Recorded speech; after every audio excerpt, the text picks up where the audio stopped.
Hey y'all, today we're going to be talking about CineStill's most popular film stock, CineStill 800T. 800T, like its sibling 50D, is based on Kodak motion picture films. And what CineStill has to do is remove the remjet layer from the back of these films so they can be processed through normal C41 chemical machines that a lot of photo labs use. We discussed the effect the removal of the remjet layer has on the film's look in a video up here, which is also the CineStill 50D review if you want to check that out. Now, CineStill 800T is actually based on a 500 speed film, Kodak Vision 3 500T, I believe.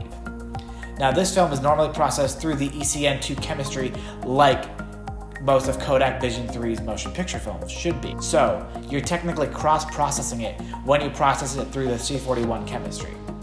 Now, because this is a T or tungsten balanced film, it has a different white balance than most of the day balanced photographic stills films we use, like Portra or Fuji.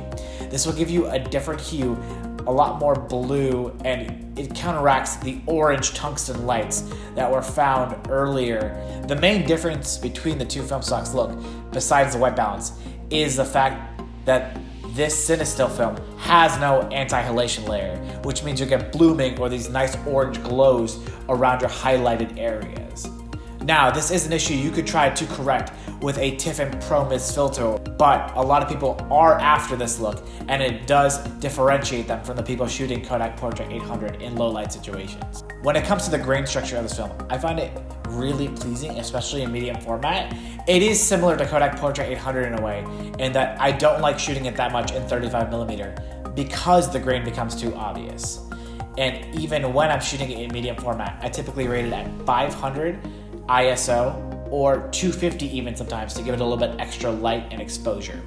This is actually a 500 speed film, so if you're shooting it at 800, you're actually underexposing it a bit and bringing out the graininess. Some people like that look, but it's up to your personal taste of what you enjoy. I typically like film shots with more detail in the shadows, like I typically overexpose my Portra and Fuji films to get that information on the negative. So who is CineStill 800T for? I think it's really for anyone who wants to differentiate themselves a little bit from the portrait crowd, especially when shooting night portraits around neon lights or anything with bright highlights in the background. It does give a very interesting look, and the halation layer can be adjusted, especially with different filters. You can also counteract the white balance of this film by using an oranging filter to simulate the tungsten light the film expects to receive. Putting the filter on the lens will give you a more typical looking film image, but if that's what you want, it's an option. Like CineStill 50D, this film stock is expensive, and you do have to keep that in mind. A lot of these exotic films do come at a higher price because they're produced at a lower rate, and they're a little bit harder to find. My local camera store actually doesn't have this film in stock, so I have to order it from CineStill online directly, and usually that'll give me the best price. So would I recommend trying it out? I would say definitely yes.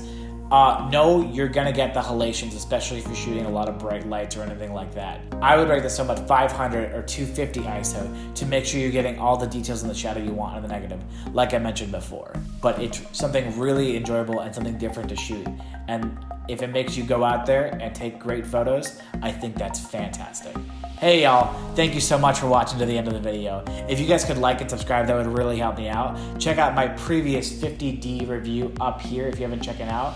Or if you like something like Kodak Portra, you can check out my comparison of the Kodak Portra films uploaded in 8K so you can see all the nice details on those still images. Well, thank you all so much for watching. Have a great day.